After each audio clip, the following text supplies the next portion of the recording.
Hi, I'm Frederick, and I want to talk to you a bit about how I deal with Jeff's great challenge, which I call the FLD challenge, the Frederick Learning and Development Challenge. We are now at the end of phase 1, which is the blue phase.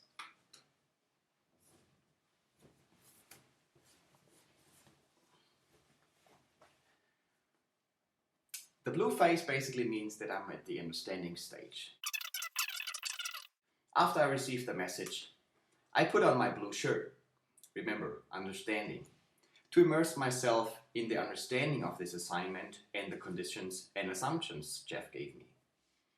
To gain a deep understanding and insights of the assignment, I sketched out the task and designed a working environment with different materials.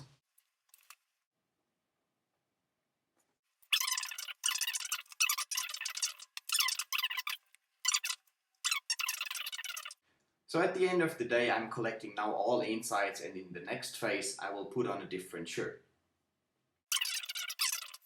But as you can see, I have some colored shirts left. And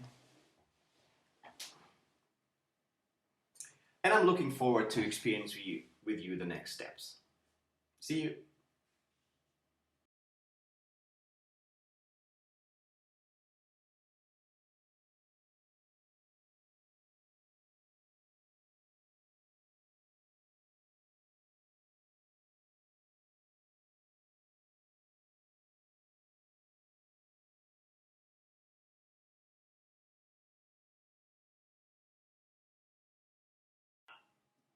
Hi, and welcome back.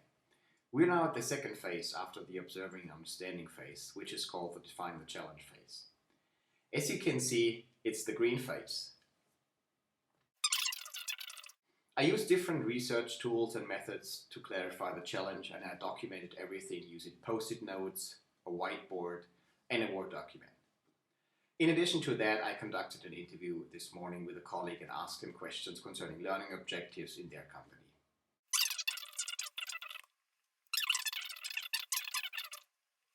So what's next? The next phase is going to be a little wild one, using methods like brainstorming and sketching to produce as many ideas as I can think of based on my experience as an instructional designer, and to collect them.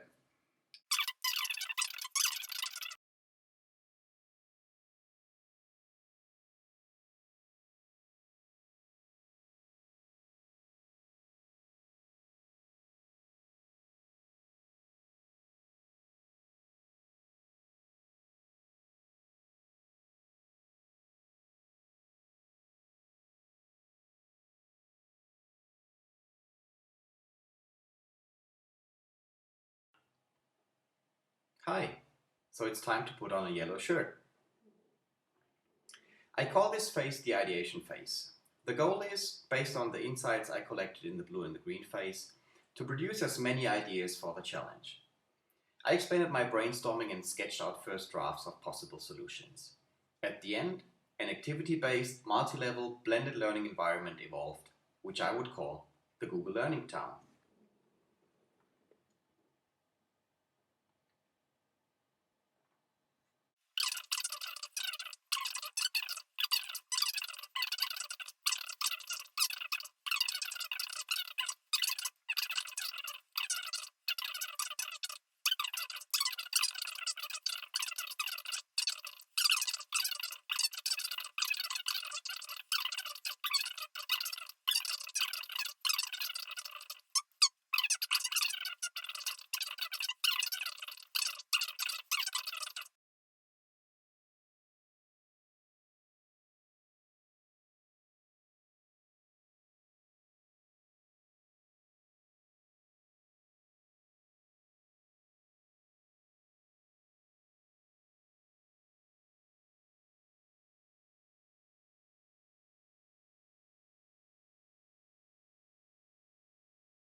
Hi, and welcome to the prototyping phase. I'm sorry for this shirt, but I ran out of red shirts, so I borrowed one from my fiancée.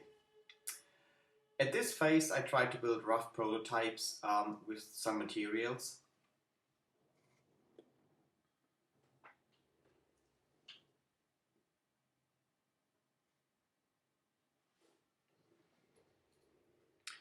Why building prototypes in such a way, you ask yourself? First, prototyping is very useful as you learn a lot and gain insights while building things, and it's the most effective and most rapid form to get your ideas across. Rapid prototyping, secondly, is useful to design rough prototypes to learn specific features and to have a way to communicate and share your concept.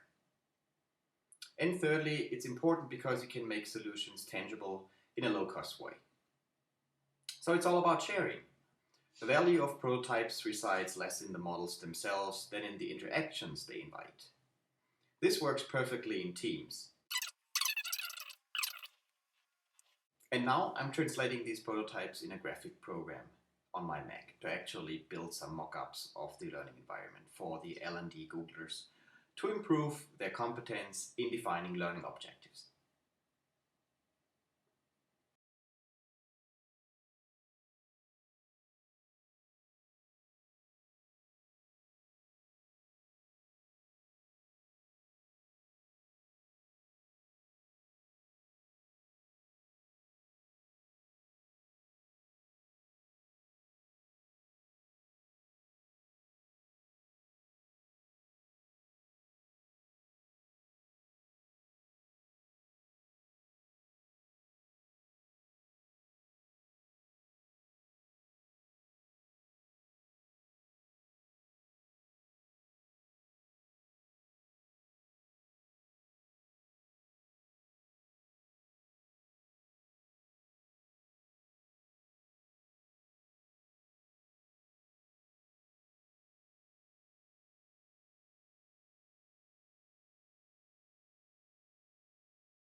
Ice Blue Activity, Job Video Analysis. This is your avatar speaking, and I am sometimes confused about what my job requirements are. Please produce 2 creative and short videos about 2 job analysis for different positions in the team of Google employees for the different job requirements. You may tour the job site and observe Googlers performing their jobs. During the tour, you may collect materials that directly or indirectly indicate required skills, duty statements, instructions, safety manuals, quality charts, etc. Please upload the videos to me, your avatar, and document your process in the storyboard. Feedback on other videos and methods are always welcome for my avatar colleagues. Think of these questions during your activity. What is the core task of the workplace? What additional work is required? What information, knowledge, and skills are needed? With whom is collaboration necessary? What physical and psychological requirements occur? What key skills are required? Maybe these methods will help you. Interviews with peers and supervisors, questionnaires, structured, open-ended, observation, critical incident investigations, gathering background information such as duty statements or classification specifications, etc. Please think of other methods and provide them in the L&D method box. These and other tools are available. L&D Video, L&D Flipcams, L&D Wiki, L&D Whiteboard, L&D Library,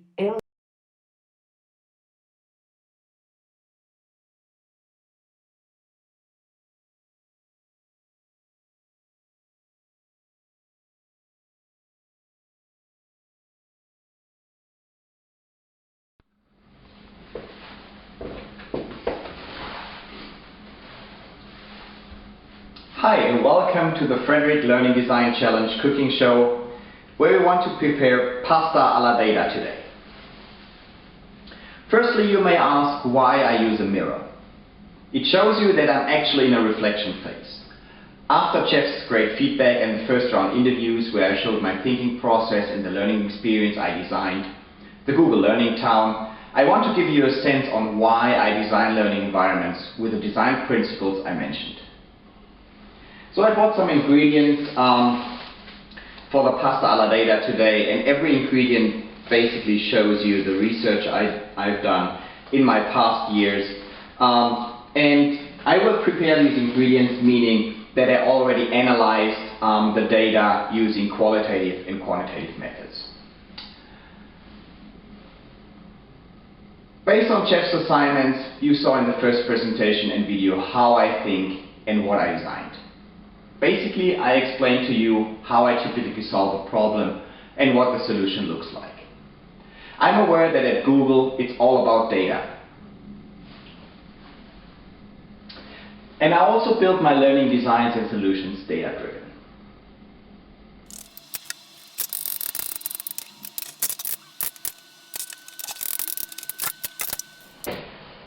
So now it's time to show you the why, meaning showing you some evidence and empirical data why I designed the solution like this. For example, why I used instructional design principles like a problem-based approach or situated cognition for this learning experience. Obviously, there are different ways and different solutions to Jeff's task.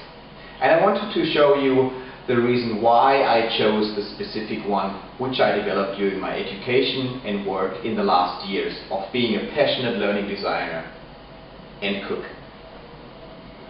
I will show you all my ingredients for the pasta alla data, which are the data I collected in the different projects and research and the analyzing methods I used and developed. For example, here in the project Cool, which is about collaborative and web-based learning, I collected over 1,051 qualitative answers in a major project I did for my PhD thesis during 2006 and 2009. Another one is the project Locomotion, where we did over 80 interviews, 7 different online and offline questionnaires, over 45 surveys, and we used summative and formative evaluation methods. To spice it up a little bit, the design bootcamp, which I developed at the Ed Lab at Columbia University, study over 45 participants, 5 quantitative and qualitative questions, and so on. We have over here a project Critter, where we did an evaluation study and collected data. We have here the ASB program, where we analyzed over 64 intercultural situations. Of course, we have Pepper and Salt over here, which is about Web 2.0, where I did a study about social media, wikis and blogs in classrooms in 2008, where I interviewed 8 learners and 3 different teaching groups. So we have all kind of this data, the ingredients for this pasta alla data, and I will show you how to add this together to basically cook a sauce, which is the learning design principles, or basically my learning design principles for this L&D challenge for the Google assignment.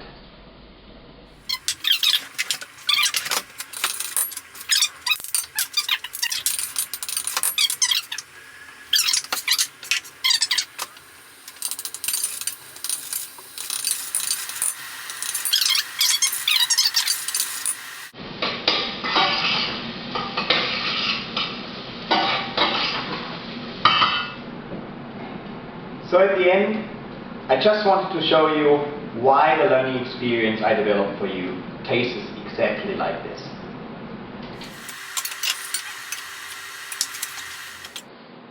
I hope that I could make your mouth water at the end, and you may want to taste the menu for the learning experience. Fresh pepper at the end.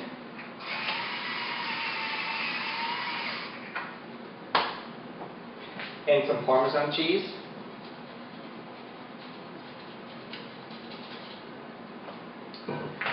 Which are my personal experience and passion gives the special flavor to this pasta alla data. Please enjoy.